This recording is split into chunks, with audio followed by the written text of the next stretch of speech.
Hello dear student, how are you? I hope all of you are good and all of you are doing well. आशा करता हूं आप सभी लोग अच्छे होंगे और मन लगा के पढ़ रहे हो। और अगर अच्छे नहीं हैं तो ये चैप्टर पढ़ने के बाद आप लोगों का मन जो है और ज़्यादा फ्रेश हो जाएगा, क्योंकि इस चैप्टर में हम पढ़ने वाले हैं क्लास 12 अकाउंटेंसी का रिकॉन्स्टिट्यूशन ऑफ पार्टनरशिप फर्म का जो change in profit sharing ratio chapter पढ़ रहे हैं, उसका हम लोग आज तीसरा क्लास इस वीडियो में पढ़ने वाले हैं, जहां मैं आप लोगों को सिखाऊंगा डिस्ट्रीब्यूशन ऑफ एक्यूमुलेटेड या undistributed profit and loss and reserve. यानी कि इस चैप्टर पे पार्टनर्स लोग जिस बिजनेस को चलाते हैं उस पार्टनरशिप फर्म में उन लोगों का जो भी प्रॉफिट एंड लॉस होता है या जो भी रिजर्व होता है या जो भी फंड होता है, आखिरकार उसको जर्नल एंट्री में किस तरीके से बांटते हैं, कौन सा जर्नल एंट्री बनाया जाता है और जर्नल एंट्री बनाने का क्या कॉन्सेप्ट होता है, इस वीडियो में इन सभी चीज़ों के बारे में हम लोग पढ़ेंगे। बहुत सारे स्टूडेंट को दिक्कत होता है जर्नल एंट्री पोस्टिंग करने में। दिक्कत इसलिए होता है क्योंकि उन लोगों से कॉन्सेप्ट क्लियर नहीं होता। अगर आपसे भी अगर कॉन्सेप्ट क्लियर नहीं होता है तो जर्नल बनेगा ही नहीं। तो बेटा जर्नल से पहले उसके कॉन्सेप्ट को समझना है, तब तो वो लॉन्ग लाइफ हमेशा याद रहेगा। चलो आओ, तो ठीक है सर, पहले कॉन्सेप्ट समझा दीजिए। सबसे पहले बात करते हैं कि ये जो एक्यूमुलेटेड होता है उसका मतलब क्या होता है। एक्यूमुलेटेड मतलब होता है अनडिस्ट्रीब्यूटेड, यानी अगर फार्म के पास कोई भी प्रॉफिट है या फार्म के पास कोई भी रिजर्व पड़ा हुआ है जिसको फार्म जो है अभी तक नहीं बांटा है, तो उसी को बोलते हैं हम लोग एक्यूमुलेटेड या अनडिस्ट्रीब्यूटेड। ठीक, अब फार्म के पास क्या क्या हो सकता है? तो हो सकता है फार्म के पास प्रॉफिट या लॉस होगा जिसको फार्म अभी तक नहीं बांटा होगा, या फार्म के पास जो है वो जनरल रिजर्व होगा। रिजर्व कई टाइप का होता है, जनरल रिजर्व होगा, या कई तरीके के फंड हो सकते हैं। अब मन में ये सवाल आ सकता है कि सर रिजर्व क्या होता है? रिजर्व मतलब है जनरल रिजर्व। अभी बच्चा हम बस इतना समझा रहे हैं आपको कि मान लो कि पार्टनर्स लोग जिस पार्टनरशिप फर्म को चलाता है, तो पार्टनर्स को जो भी प्रॉफिट होता है उस प्रॉफिट में से थोड़ा थोड़ा हिस्सा एक स्पेशल अकाउंट में जमा कर दिया जाता है, इस पर्पस के लिए कि अगर कल को आगे जाके अगर फार्म को कोई भी लॉस हो या फार्म को बंद करने का नौबत आ जाए या फार्म को सडनली पैसा का जरूरत पड़ जाए, तो उस फंड से जो है वो पैसा ला करके जो है वो बिजनेस को डूबने से बचाया जा सके। यही फंड कहलाता है रिजर्व। इसी को हम लोग जनरल रिजर्व के नाम से भी जानते हैं। ठीक है, अपने प्रॉफिट में से कुछ कुछ पैसा एक अकाउंट में जमा कर देते हैं for the purpose of saving of future from the future risk. Business को फ्यूचर में होने वाले रिस्क से बचाने के लिए कि अगर कल को जो है किसी तरीके का लॉस होता है या बिजनेस को कोई रिस्क पहुंचता है, फाइनेंशियल रिस्क, पैसा का प्रॉब्लम, तो उस फंड से पैसा निकाल करके जो है वो लगाया जा सके। और ये होता है रिजर्व फंड। और हर फर्म चाहे छोटा हो या बड़ा वो रिजर्व फंड जरूर बना करके रखता है और रखना भी चाहिए। ठीक वैसे ही जैसे हम लोग जो है अपने घर में जो है छोटा छोटा गुल्लक, छोटा छोटा जिसको गुल्लक बोलते हैं, मिनी बैग, वो रखते हैं, थोड़ा थोड़ा उसमें पैसा जमा करते हैं और कुछ समय बाद जमा करते करते एक बड़ा अमाउंट जमा हो जाता है उस गुल्लक में। और जब हम लोगों को ज़रूरत पड़ता है तो हम लोग वहाँ से जो है वो पैसा निकाल लेते हैं, या जब वो पूरा हो जाता है तो उसको तोड़ के पैसा निकाल देते हैं, तो वो पैसा हमारा काम आता है ना। सेम यही बिजनेस भी जनरल रिजर्व के रूप में काम करता है। ठीक है, आया समझ में? अब देखो, अब आपको बेसिकली ये बोला जाएगा, ध्यान से समझना। हाँ, हम बोल रहे हैं कि सपोज कर लो कि 3 पार्टनर मिलके बिजनेस को चलाता था, ए, बी और सी। ये 3 पार्टनर मिलके बिजनेस को चला रहा था। सपोज कर लो 4-5 साल से जो है ये लोग बिजनेस को चला रहा था। ठीक, हम इस साल का, पिछले साल का बोल रहे हैं। सपोज कर लो 1 जनवरी 2022 को क्या हुआ, ये लोग 1 जनवरी 2022 से ही लोग का जो नया सेशन चला, इस सेशन का एंड होता हम लोगों का 31 दिसंबर 2022। क्योंकि देखो 1 जनवरी है तो एंड 31 दिसंबर होगा, 1 अप्रैल रहता तो एंड होता 31 मार्च। सपोज कर लो अब ये लोग बिजनेस को चलाया। ठीक, अब बिजनेस को चलाया तो इन लोगों के पास इससे पहले का प्रॉफिट एंड लॉस, इससे पहले का रिजर्व होगा। सर बिल्कुल होगा। तो सपोज कर लो ना, ये लोग प्रॉफिट एंड लॉस को बांटता था इक्वली, 1:1 में बांटता था। ये इन लोगों का ओल्ड रेशियो था जिसमें ये लोग प्रॉफिट एंड लॉस को बांटता था। लेकिन आगे जाकर के क्या हुआ, 1 जुलाई को ये डिसाइड कर रहा है कि इन लोगों का जो प्रॉफिट शेयरिंग रेशियो है वो 3:2:1 हो जाएगा। यानी 3:2:1 इन लोगों का क्या होगा, न्यू रेशियो होगा। पहले से 1:1 में बांटता था, अब वो लोग डिसाइड किया कि प्रॉफिट शेयरिंग रेशियो क्या हो जाएगा, 3:2:1 हो जाएगा। ठीक, अब देखो, अब अगर प्रॉफिट शेयरिंग रेशियो इन लोग का बदल रहा है, चेंज हो रहा है प्रॉफिट शेयरिंग रेशियो में, तो जाहिर सी बात है फार्म का रिकॉन्स्टिट्यूशन होगा। यानी 1 जुलाई के बाद जो भी बिजनेस चलेगा, 1 जुलाई के बाद से जो भी बिजनेस चलेगा, उस बिजनेस में जो भी प्रॉफिट होगा, जो भी लॉस होगा, या उस बिजनेस का जो भी पैसा होगा, उसको वो लोग आपस में किस रेशियो में बांटेंगे? 3:2:1, 1 जुलाई के बाद। लेकिन 1 जुलाई से पहले उन लोगों के पास जो प्रॉफिट एंड लॉस है, या 1 जुलाई से पहले उन लोगों के पास जो जनरल रिजर्व है, 1 जुलाई से पहले उन लोगों के पास जो भी पैसा है, उसको आपस में वो लोग किस रेशियो में बांटेगा? तो सर आपस में वो लोग इसको ओल्ड रेशियो में बांटेगा। अपना कौन सा रेशियो में बांटेगा जी? ओल्ड रेशियो में बांटेगा। क्योंकि सिंपल सा बात है, 1 जुलाई के बाद जो प्रॉफिट होगा, 1 जुलाई के बाद जो पैसा जमा होगा, उसको ना 3:2:1 यानी कि न्यू रेशियो में बांटेगा। लेकिन चेंज होने से पहले जो भी उन लोगों के पास प्रॉफिट एंड लॉस था, रिजर्व था, जो भी था, उसको आपस में किस रेशियो में बांटेगा? Old ratio. यहां अगर ओल्ड रेशियो 1:1:1 है, तो इस रेशियो में जो है वो लोग बांटेगा। समझ में आया? अब पार्टनर लोग ये जानता है कि जब फार्म का प्रॉफिट शेयरिंग रेशियो बदला, यानी जब फार्म को रिकॉन्स्टिट्यूशन कर रहे हैं, तो उससे पहले का जो भी प्रॉफिट एंड लॉस या उससे पहले का जो भी रिजर्व है, चलो हम लोग उसका काम कर देते हैं, चलो उसका हिसाब किताब जो है आज ही कर देते हैं, ताकि आगे हम लोग को परेशानी ना हो। तो जब फार्म का रिकॉन्स्टिट्यूशन होता है, तो उस समय पार्टनर लोग प्रॉफिट एंड लॉस और रिजर्व का जो है वो लोग काम करता है। इसी को हम लोग बोलते हैं कैलकुलेशन या अकाउंटिंग ट्रीटमेंट फॉर अनडिस्ट्रीब्यूशन ऑफ या distribution of accumulated profit and loss या रिजर्व, इसी को बोलते हैं, यानी कि उसका बंटवारा करना है। अब देखो इसका बंटवारा क्या होगा, तो बेसिकली इसमें आपको 2 तरीके का सिचुएशन होगा, यानी 2 तरीके का इसका जर्नल एंट्री जो है वो बनेगा। 2 तरीके का सिचुएशन हम लोगों के पास होगा। 2 चीज हो सकता है, ठीक है? अच्छा से समझना, ये कॉन्सेप्ट समझ जाओ, जर्नल एंट्री अपने आप समझ में आ जाएगा। 2 सिचुएशन होगा, ठीक है सर? बताइए कौन कौन सा सिचुएशन? पहला सिचुएशन होगा जहां पार्टनर्स लोग ये डिसाइड करेगा कि आज जो रिकॉन्स्टिट्यूशन कर रहे हैं 1 जुलाई को, इससे पहले जो भी प्रॉफिट एंड लॉस और रिजर्व है, उन सबको आपस में बांट के खत्म कर दो, यानी अकाउंट्स को जो है वो क्लोज कर दो। अकाउंट्स को क्लोज कर दो, हिसाब किताब खत्म कर दो, जो भी पैसा है आपस में बांट लो। इसके बाद आज के बाद जो भी चीज होगा वो नया रेशियो पे होगा। तो एक सिचुएशन होता है जहां पार्टनर डिसाइड करता है कि प्रॉफिट एंड लॉस और रिजर्व को आपस में बांट लेंगे, यानी उसको क्लोज कर देंगे। तो सबसे पहला सिचुएशन होता है decided to close the account. Decided to close the account. Partner decide किया कि अकाउंट्स को क्या करेंगे? क्लोज कर देंगे। अकाउंट्स को क्लोज करने का सेंस यहां क्या है कि प्रॉफिट एंड लॉस और रिजर्व को आपस में बांट के खत्म कर देंगे। ठीक है सर? हाँ सर, बिल्कुल। और एक और सिचुएशन बनेगा जहां पार्टनर्स लोग ये डिसाइड कर सकता है कि यार अकाउंट को क्लोज नहीं करेंगे, जो भी प्रॉफिट और लॉस और रिजर्व में पैसा है ना, इसको नहीं आपस में नहीं बांटेंगे, इसी को जो है हम लोग आगे भी लेकर के जाएंगे, यानी आगे भी एडजस्टमेंट करेंगे, इसको आपस में नहीं बांटेंगे। यानी वो ये भी डिसाइड कर सकता है कि not to close the account, not to close the account, not to close the account. ठीक है? 2 सिचुएशन होगा जहां अकाउंट को क्लोज करेगा, यानी पार्टनर्स लोग आपस में बांट उठ के सब चीज खत्म कर देगा, और दूसरा सिचुएशन जहां पार्टनर लोग प्रॉफिट एंड लॉस को आपस में नहीं बांटेगा। ये 2 सिचुएशन क्वेश्चन में आपको साफ साफ लिख देगा कि पार्टनर लोग क्लोज कर रहा है या नहीं क्लोज कर रहा है, यानी बांट रहा है या नहीं बांट रहा है। अब इसी में से आपको जर्नल एंट्री बनाने के लिए बोलेगा। तो क्या जर्नल एंट्री बनेगा? चलो, अगर पार्टनर डिसाइड करेगा कि अकाउंट को क्लोज कर रहे हैं, यानी हिसाब किताब खत्म कर लो, ठीक है, तो प्रॉफिट एंड लॉस के लिए क्या जर्नल एंट्री बनेगा? तो पॉइंट नंबर 1 में लिखते हैं for profit and loss, for profit and loss. वो जो प्रॉफिट एंड लॉस होगा उसके लिए। अब देखो, प्रॉफिट एंड लॉस में भी 2 सिचुएशन होगा, या तो प्रॉफिट होगा या लॉस। प्रॉफिट का जर्नल अलग बनेगा, लॉस का जर्नल अलग। अब सपोज कर लो कि सबसे पहले प्रॉफिट का क्या जर्नल बनेगा, तो लिख दे रहे हैं for profit.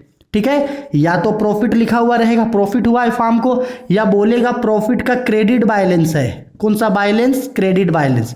Credit balance profit होता है, इनकम एंड गेन होता है। या तो आपको क्वेश्चन में लिख देगा पॉजिटिव बैलेंस है, कौन सा बैलेंस? पॉजिटिव, यानी कि फार्म को प्रॉफिट हुआ। तो प्रॉफिट हुआ है तो क्या जर्नल बनाएगा? तो प्रॉफिट हुआ है तो जर्नल बनाएगा। देखो प्रॉफिट एंड लॉस में प्रॉफिट हुआ है यानी क्रेडिट बैलेंस, क्रेडिट बैलेंस है तो प्रॉफिट एंड लॉस को डेबिट भेजते हैं। तो प्रॉफिट का जर्नल एंट्री होगा हम लोगों का profit and loss account debit to partners capital account. Partners कहीं कहीं कैपिटल तो कहीं कहीं पे करेंट अकाउंट लिखा हुआ रहेगा। प्रॉफिट होगा तो profit and loss account debit to partners capital account. Partners में किसका किसका नाम? ए, बी और सी का। हो सकता है कभी कभी कैपिटल लिखा हुआ रहे या कभी कभी प्रॉफिट। अब सपोज कर लो कि 30,000 का प्रॉफिट हुआ था।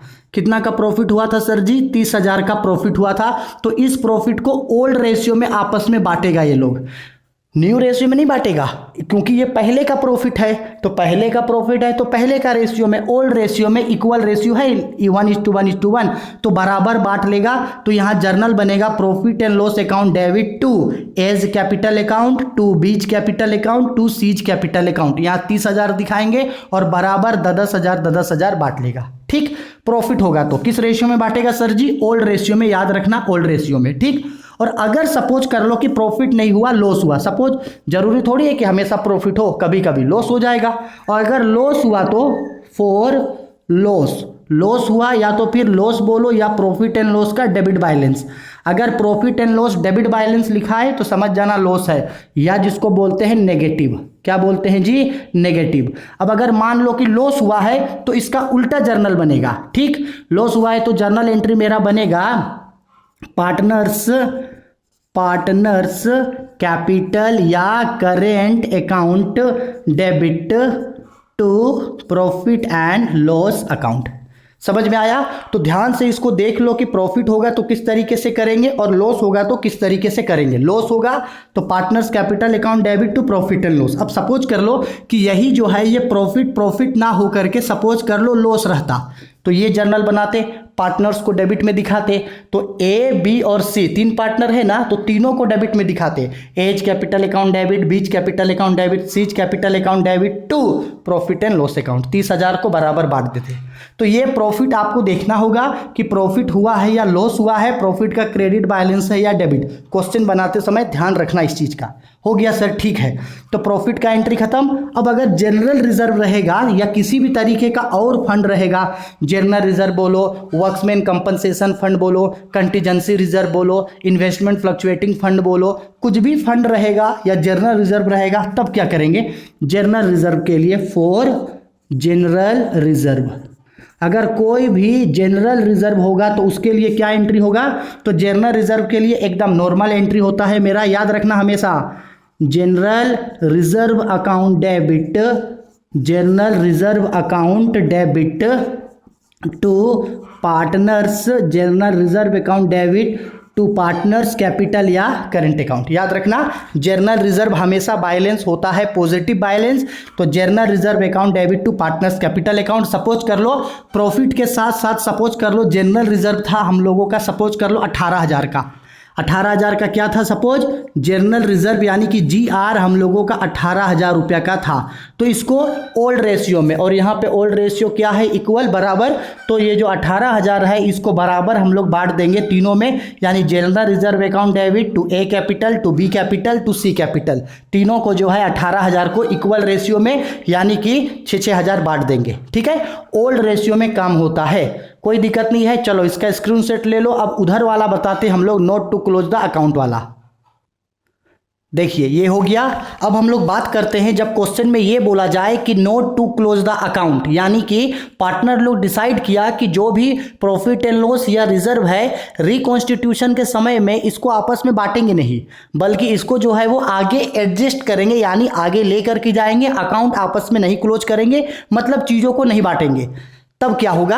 ये तो बहुत इजी तरीके से बन जाता है, लेकिन जब बोलेगा not to close the account तब आपको बस इतना ध्यान में रखना है कि जब कभी भी not to close the account बोलेगा तो सबसे पहले आप लोगों को सेक्रीफाइस रेशियो या गेनिंग रेशियो निकाल लेना है। सबसे पहले कौन सा रेशियो जी? सेक्रीफाइस रेशियो, सेक्रीफाइस रेशियो यानी SR या गेनिंग रेशियो GR। SR या GR, गेनिंग रेशियो या सेक्रीफाइस रेशियो निकाल लोगे।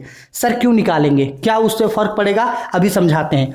सेम यही अगर मान लो वो लोग डिसाइड किया कि प्रॉफिट एंड लॉस को जो है वो आपस में वो लोग नहीं बांटेगा, यानी कि अकाउंट क्लोज नहीं करेगा, तो उस कंडीशन पे क्या होगा? सबसे पहला for profit and loss, for profit and loss, अगर उन लोगों के पास जो प्रॉफिट एंड लॉस है उसको क्या करेगा, अगर वो लोग बांटा नहीं, बोला कि चलो आगे अकाउंट मेंटेन करेंगे, इसको आगे लेके चलो, ठीक, तब क्या करेंगे? तो ध्यान से समझना, अगर प्रॉफिट हुआ है, फॉर प्रॉफिट क्या हुआ है जी?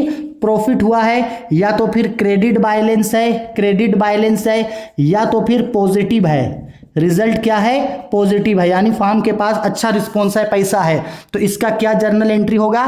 इसका जर्नल एंट्री होगा gaining partners capital account debit, gaining partners capital account debit, gaining partners capital account debit to sacrifice partners capital account, sacrifice partners capital account. समझ में आया? अगर पॉजिटिव बैलेंस है, प्रॉफिट हुआ है, तो जर्नल एंट्री बनेगा gaining partners capital account debit to sacrifice partners capital account. अब कौन पार्टनर गेन किया और सेक्रीफाइस किया ये हम लोग निकाल सकते हैं। जैसे ओल्ड रेशियो था 1:1:1, न्यू रेशियो हो गया 3:2:1, तो सपोज कर लो इन सबको कंपेयर करके वो फॉर्मूला होता है old ratio minus new ratio, तो मेरा सेक्रीफाइस रेशियो निकल जाएगा। जो पार्टनर गेन करेगा उसको डेबिट में, जो पार्टनर सेक्रीफाइस करेगा क्रेडिट में। कब? जब वो ही बोले कि अकाउंट्स को क्लोज नहीं किए हैं और उस समय प्रॉफिट है या पॉजिटिव रिजल्ट है, तब ये journal gaining partners capital account debit to sacrifice. ठीक है, देखो प्रॉफिट का पॉजिटिव बैलेंस है या जनरल रिजर्व, ये जो मेरा जनरल रिजर्व है यहाँ, ये जो मेरा जनरल रिजर्व है यहाँ, इसके लिए भी यही जर्नल एंट्री बनता है। ठीक है, समझ में आया? ये जो जनरल रिजर्व है मेरा, इसके लिए भी जो है यही एंट्री बनता है। दोनों के लिए प्रॉफिट होगा तो भी यही एंट्री, जनरल रिजर्व है तो भी यही entry, gaining partners capital account debit to sacrifice partners capital account, दोनों के लिए सेम एंट्री। ठीक, कौन पार्टनर गेनिंग किया, कौन सेक्रीफाइस किया, वो रेशियो निकालेंगे, सेक्रीफाइस रेशियो, उसमें पता चल जाएगा कि कौन गेनिंग है कौन सेक्रीफाइस। जो जितना से गेन या सेक्रीफाइस हुआ उतना काट के जो है वो ट्रांसफर कर देंगे। ठीक हो गया। अब कंडीशन नंबर 2, जब लॉस होगा, क्या होगा? लॉस होगा, या तो फिर डेबिट बैलेंस होगा, डेबिट बैलेंस बोलेगा, या तो फिर नेगेटिव बैलेंस होगा। क्या बैलेंस होगा? नेगेटिव। तो क्या जर्नल बनाएंगे? तब इसका उल्टा बनेगा। उल्टा क्या बनेगा? जर्नल एंट्री बनेगा sacrifice partners capital account debit to gaining partners capital account. हम थोड़ा शॉर्ट में लिख रहे हैं। ठीक है, प्रॉफिट होगा, पॉजिटिव बैलेंस होगा तो gaining partners capital account debit to sacrifice partner, negative होगा तो उल्टा sacrifice partners capital account debit to gaining partners capital account. कौन पार्टनर गेन किया, कौन सेक्रीफाइस किया, इस चीज का पता रेशियो बनाने से हम लोगों को चल जाता है। ठीक है, आया समझ में? स्क्रीनशॉट ले लो, ले लिए, बस यही चीज जो है हम लोगों को यहाँ पढ़ना है। आई होप पूरा फंडामेंटल समझा दिए कि एक्यूमुलेटेड का मतलब क्या होता है, अनडिस्ट्रीब्यूटेड प्रॉफिट एंड लॉस क्या होता है, कितने प्रकार का फर्म के पास सिचुएशन होता है, पार्टनर्स जो है वो डिसाइड कर सकता है या तो आपस में बांट के अकाउंट को क्लोज करेगा तो ये एंट्री, और अगर पार्टनर डिसाइड किया कि अकाउंट को क्लोज नहीं करेंगे, इस बैलेंस को आगे लेकर के जाएंगे, उस कंडीशन पे देखना है कि पॉजिटिव बैलेंस है या नेगेटिव। पॉजिटिव है तो gaining partners capital account debit to sacrifice, negative है तो sacrifice partners capital account debit to gaining partner. ठीक है, इसी को वन टाइम एंट्री या एडजस्टमेंट एंट्री भी बोला जाता है। कभी कभी आप लोगों को वन टाइम एंट्री या एडजस्टमेंट एंट्री बोलेगा तो भी उसके लिए यही जर्नल एंट्री बनता है। ठीक है, सभी चीज समझ में आ गया? अच्छा से इसको नोट डाउन करके लिखो। इसके बाद का जो भी न्यूमेरिकल्स क्वेश्चन है 7, 8, 10 जितना भी क्वेश्चन है वो सारे क्वेश्चन जो है हम लोग नेक्स्ट वीडियो में कवर कर लेंगे। ठीक है, आई होप आपको सारा चीज समझ में आ गया। समझ में आया है तो लाइक करो, शेयर करो, कमेंट करो। समझ नहीं आया तो भी कमेंट करके बताओ कि सर समझ में नहीं आया, फिर से बताओ, तो फिर से हम बहुत ही इजी वे में आप लोगों को समझाएंगे। लेकिन कमेंट जरूर करो, तब तो पता चलेगा कि आप लोगों को समझ में आया या नहीं आया।